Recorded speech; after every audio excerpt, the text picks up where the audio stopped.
it seems cat lady Taylor Swift is actually dog mom Taylor Swift. Interesting. So when Swift's, it is. I will try so hard to I like care how you about this, did but that. Continue. Okay, so when Swift's husband, Travis I got Kelce, walked off their private plane recently with a Samoyed dog, Swifties took note. Yep. Searches for Samoyeds on the American Kennel Club website jumped 15% the week Swift and Kelce's Sammy made its runway debut.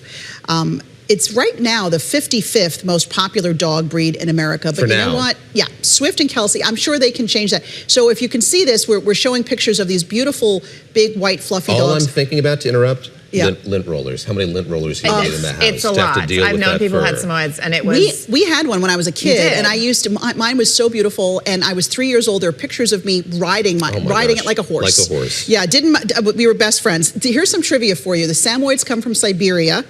They can cost as much as $7,000, and they need to be groomed every 6 to 8 weeks. Wow. Absolutely not. Take that, Brutus. Brutus has also ridden on top of one of these dogs. Oh, I was going to say, hopefully you did not ride Brutus. No, our neighbor has one, and she thought it would be fun, so we plopped my little 5-pound dog on top of a very giant, fluffy cloud, and it was pretty adorable. Lady Gaga, though, back in 2014, when she had the French Bulldog, we saw a big resurgence in French Bulldog ownership. Breeders take note. We talked about dachshunds this week. Maybe Samoyeds will be next. All right, moving on to a Bloomberg story I found this week. And you can file this one under nice if you can afford it. Okay. Parents spending nearly $100,000 on gap years to give their kids an edge in the workplace. So there is something called the Gap Year Association. It says its membership has doubled in the past 6 years to include 90 programs. I'll give you an idea of what they do there. An 8-month trip around the world, bungee jumping near the Victoria Falls in Southern Africa. How about visiting a Brazilian bank, learning how to code an app overseas? You know, I remember, so Nick Kristof, the columnist at the Times, always promoted this, but not in this way. It was to go do AmeriCorps, go on some adventure of your own design. I can get behind that. I think thinking about where I was as a senior in high school, I could have used a year to center myself, but I don't know about paying $100,000. In many cases, more than a year of college. And some of these parents are saying their kids are getting an experience here they wouldn't get at college. Sure. And they're saying they're giving them an edge in the workplace. I don't know if it gives you an edge in the workplace, but it's certainly a wonderful life experience. Just so you can be the insufferable guy who was like, well, you know, when I was in Thailand, blah, blah, blah. Probably get like a sweet hat from these places you get to wear. I hope at least that for that amount of money. All right, what else you got? Washington Post. Okay, most Americans have lived unmarried with a partner by the time they're in their early 30s, or actually early 40s, excuse me. Early 40s. So living together before marriage used to be taboo, right? Wow. Well, now it is the dominant way Americans are forming partnerships. It is called cohabitating, by the way. That's the proper phrasing here. And according to the Pew Research Center, 77% of adults have lived with 2 or more partners they're not married to by their early 40s. About 2/3 of couples who live together. Not at the same time. No, not at the same time. Well, that's called Three's Company, right? Okay. All right. About 2/3 of couples who live together do eventually get married. And then that figure jumps to 77% if they each have a bachelor's degree. So I guess they looked at education here. What if they've taken a gap year?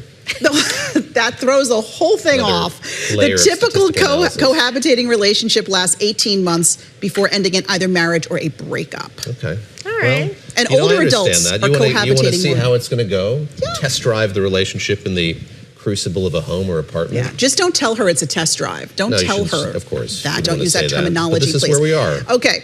Wall Street Journal. I don't know if you guys do the Burger King Whopper thing or McDonald's. It's been a long time since I've had a Whopper, but I know they've gone through some reinvention and famously have fired the king.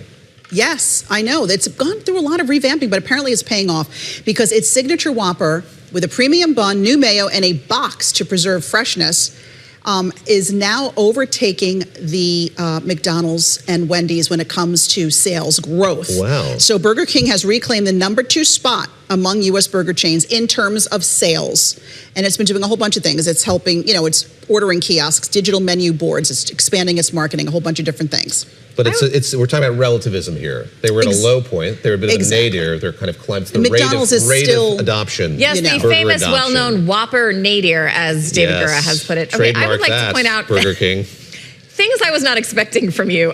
Knowledge about Burger King's advertising and having fired the king, and also knowledge of Meghan Markle's jams today. But, I'm sorry. I try to keep abreast of all of the latest in popular culture. I'm not a Burger King fan. I'm going to say that. I don't mean to be advertorial about it. They are flame char.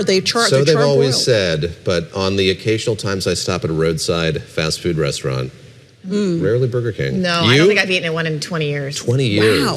Maybe they need a jingle. They need a jingle like the Whopper. No? Their chicken options aren't great. Their chicken options. Oh, you're a chicken eater. I'm a chicken person. Wait, I'm going to do it.